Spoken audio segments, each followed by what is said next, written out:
नमस्कार प्यारे बच्चों, कैसे हैं आप। मैं कुलदीप सिंह जादव स्वागत करता हूं आपका ये शानदार एक श्रृंखला में बच्चों।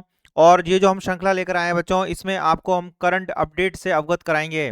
देखिए बच्चों, हाल ही में कल एक नया फैसला लिया गया है और इस फैसले का भारत के ऊपर क्या प्रभाव पड़ा इसको भी हम जानेंगे बच्चों। अमेरिका ने एकदम से उलटफेर किया है और जो खाड़ी देशों के साथ जो युद्ध की स्थिति बन रही थी उसमें अमेरिका ने एक नया दाव पेच लेकर आया है। क्या है अमेरिका की स्ट्रेटेजी और इसका क्या प्रभाव पड़ेगा भारत पर, और क्या इससे जो खाड़ी देश हैं वो खतरा पैदा होंगे, और ईरान अपने आप को क्या जीता हुआ मान रहा है। इन सब बातों पर हम यहाँ चर्चा करेंगे बच्चों।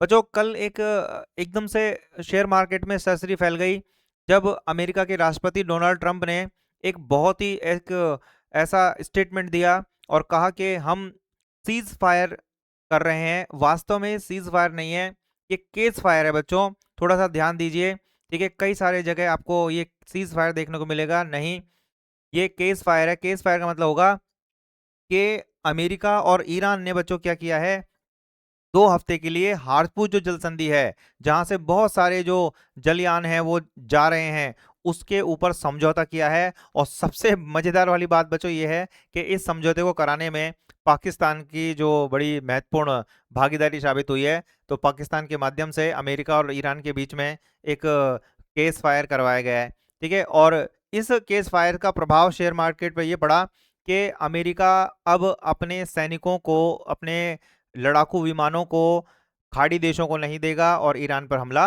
नहीं करेगा बच्चों। तो भारत के लिए तो खैर अच्छी खबर है, ठीक है। शांति के लिए भारत हमेशा ही प्रयास करता है और इससे फायदा ये होगा कि जो तेल की कीमतें और वस्तुओं की कीमतें बच्चों जो बढ़ रही थी, ठीक है, उस पर थोड़ा सा अंकुश लगेगा और स्थिति जो देशों की स्थिति है वो सुधरेगी। क्योंकि बहुत सारे विश्व के ऐसे देश हैं, मिडिल ईस्ट के बहुत सारे ऐसे देश हैं, ठीक है, जो बहुत ही अल्प विकसित देश हैं। अब पूर्वी अफ्रीका के देश, ठीक है, लाटविया, लुथानिया, ये यूरोपियन कंट्री के देश, ठीक है, इथोपिया, लीबिया, ये कुछ ऐसे देश हैं जो कि अल्प विकसित देश हैं बच्चों, और इनकी स्थिति बहुत ज्यादा खराब हो रही थी।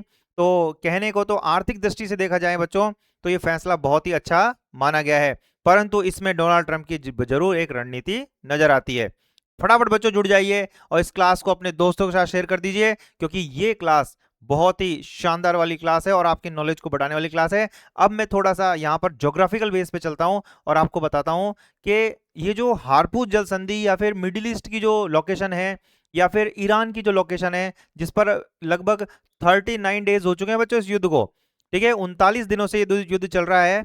और इस युद्ध के संदर्भ में हम थोड़ा सा अगर ज्योग्राफिकल बेस देखें तो किस तरह से ईरान की स्थिति नजर आएगी उस पर थोड़ा सा बच्चों चर्चा करते हैं। तो बच्चों देखिए क्या स्थिति नजर आने वाली है।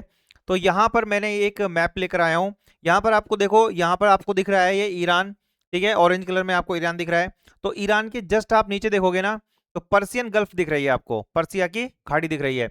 यही वो पर्सिया की खाड़ी है बच्चों, जहां से तेल के जितने भी बड़े बड़े जहाज है ना वो जाते हैं। अब सबसे बड़ी प्रॉब्लम ये है कि ये वाला जो पूरा इलाका है बच्चों, ये वाला, ये अपने इधर भारत आ जाएगा, इधर अफ्रीकन कंट्री, और वहां पर अमेरिका आ जाएगा। अब जो भी जो जहाज हैं वो इस साइड से जा नहीं सकते क्योंकि ये इराक है, ठीक है, ये पूरा जमीनी भाग है। तो जितने भी पानी के जहाज जाएंगे जिसमें तेल होगा, विभिन्न प्रकार की खाद्य सामग्री होगी और भी जो चीजें होंगी, वो इस रास्ते से होते हुए पर्सियन गल्फ से होते हुए ओमान गल्फ में जाएंगे। यहाँ पर एक देश पड़ता है बच्चों, ओमान। तो जब ये यहाँ से गुजरेंगे तो यहाँ पर एक हारपुर जल संधि मिलेगी, यहाँ पर इस जगह। तो इस जगह एक जल संधि नजर आएगी जिसका नाम है हारपुर जल संधि। अब ये जो हारपुर जल संधि आपके एग्जाम में क्या क्वेश्चन बनेगा आप उस पर ध्यान दीजिए, ठीक है, कि हारपुर जल संधि कहाँ नजर आएगी। तो ये आएगी पर्सियन गल्फ और ओमान जो गल्फ है ना, इन दोनों के मध्य नजर आएगी। ऊपर यहाँ पर बच्चों ईरान है, ये देखो ईरान के द्वीप है ये, तो ये ईरान है और इधर है ओमान। तो ओमान और ईरान के बीच में है। ईरान का इस पर अधिकार है बच्चों, क्यों, ईरान टैक्स लेता है। और अब तो उसने हाल ही में जो युद्ध की स्थिति बनी उसके कारण उसने अपने टैक्स को और भी बढ़ा दिया। कुछ देशों के लिए उसने इसको खोला। जरा मैं दूसरे चित्र में आपको ये समझाता हूं, इसमें आपको थोड़ा सा कम समझ में आ रहा होगा। जरा यहां देखिए बच्चों, ये मिडिल ईस्ट है और मिडिल ईस्ट में ये है ईरान। कौन सा देश है, ईरान, ठीक है। और ईरान के मध्य जो प्रॉब्लम क्रिएट हो रही है वो इन देशों की हो रही है। जैसे यहां पर एक देश है कुवैत, ठीक है, स्थिति बहुत खराब है कुवैत की। लगभग बच्चों बात करें लगभग 1900 के आसपास मौतें शुरुआत के कुछ ही दिनों में हो गई थी, क्यों? क्योंकि पता नहीं था कि मिडिल ईस्ट भी इसमें कूदेगा, पता नहीं था कि लेबनान, सीरिया, इजराइल, कुवैत इनके ऊपर भी बड़ा खतरा पैदा होगा, पर हुआ। क्यों? क्योंकि अमेरिका ने इनसे साझा किया, ठीक है, और स्थिति पैदा हुई युद्ध की, और युद्ध धीरे धीरे आग पकड़ता गया। चलो खैर, पाकिस्तान के माध्यम से, किसी के माध्यम से हुआ, पर कुछ दिनों के लिए, 2 हफ्तों के लिए केस फायर की जो स्थिति वो पैदा हुई है, और अब थोड़ी स्थिति सुधरेगी। कल आप देख लीजिए भारत का शेयर मार्केट, शेयर मार्केट में बहुत तगड़ी उछाल हुई है, ठीक है। जो शेयर मार्केट बहुत डाउन जा रहा था वो बहुत अप हुआ है, तो स्थिति तो खैर अच्छी बनी है। तो यहाँ पर थोड़ा दोबारा देखते हैं, तो देखिए ये है पर्सियन गल्फ, और ये कौन सी है? ये है ओमान गल्फ, और इनके बीच में यहाँ पर है ये हारपुर जल संधि। तो हारपुर जल संधि बच्चों ओमान के मध्य है और ईरान के मध्य है, तो ईरान और ओमान को तो अलग करेगी और पर्सियन की खाड़ी को ओमान की खाड़ी से जोड़ेगी। तो बच्चों देख लीजिए कितनी जलीय स्थिति का या मार्गों का, जलमार्गों का कितना बड़ा महत्वपूर्ण स्थान होता है ना, व्यापार को सिद्ध करने में या फिर स्थिति को बनाए रखने में, देश की अर्थव्यवस्था को चलाने में। यहाँ पर अगर इस चित्र में और बात करूं तो देखिए यहाँ पर आपको एक छोटा सा देश दिखेगा बहरीन, यहाँ पर एक देश दिखेगा कतर, ठीक है, कतर, और इसी के पास आपको यूएई दिखाई देगा, यहीं पर आपको सऊदी अरब दिखाई देगा, जॉर्डन, इराक, लेबनान, सीरिया, ये सारे के सारे अरब कंट्रीज कहलाते हैं बच्चों। क्या कहलाते हैं? अरब कंट्रीज, ठीक है। और इसमें एक ये वाला जो देश यहाँ पर जो लिखा हुआ है एशिया में मिडिल ईस्ट, इसको हम क्या कहते हैं? इसको हम कहते हैं ईरान कहते हैं, ठीक है। तो यहाँ पर ये स्थिति हमने यहाँ पर देखी है चित्र के माध्यम से। इस क्षेत्र के माध्यम से आप थोड़ा सा और समझ सकते हैं कि ये जो यूएई है ना, यूएई, तो यूएई के पास यहाँ पर देखो अबू धाबी, और आपको यहाँ पर दिख रहा होगा दुबई। तो लगभग 20 दिन पहले आपने देखा होगा कि भाई दुबई के जो बुर्ज खलीफा टावर है उसके ऊपर हमला हो गया है। तो बच्चों उसकी स्थिति इसलिए ऐसी बनी क्योंकि वैसे तो वो एआई मोड पे वीडियो थे, परंतु ऐसा कुछ नहीं हुआ क्योंकि पूरा जो यूएई है वो एक टेक्नोलॉजी बेस्ड पैक्ड है, तो वहां पर ऐसा हो नहीं सकता। पर आप चित्र के माध्यम से देख लीजिए कि दुबई की स्थिति देखो हारपुर जल संधि के कितनी पास है, ठीक है। ये जो हारपुर जल संधि है इसके पास दुबई, अबू धाबी, यूएई की स्थिति बड़ी समीप नजर आती है। तो बच्चों इस तरह से आप ध्यान रखना, यहाँ पर देखो स्थिति पाकिस्तान की नजर आती है, और पाकिस्तान के माध्यम से ये जो, इसको सीज फायर नहीं बोलना है, इसको क्या बोलना है? केस फायर बोलना है, ठीक है। तो केस फायर 2 हफ्तों के लिए लगाया गया है। अब 2 हफ्तों के बाद क्या स्थिति बनती है वो तो डोनाल्ड ट्रंप के जो स्टेटमेंट है उस पर निर्भर करेगा। बच्चों ये जो डोनाल्ड ट्रंप जी हैं, ये जो अपने स्टेटमेंट देते हैं वो अपने अकॉर्डिंग तय करते हैं। कैसे, किस तरह से? देखिए जरा मैं आपको इसको थोड़ा सा इसके इतिहास की तरफ ले जाऊं। जब ये स्थिति बनी शुरुआत में अमेरिका की, तो जब ये युद्ध शुरू हुआ था तो ये युद्ध अमेरिका और इराक के मध्य था, और वो भी तेल व्यापार के क्षेत्रों को लेकर, ठीक है।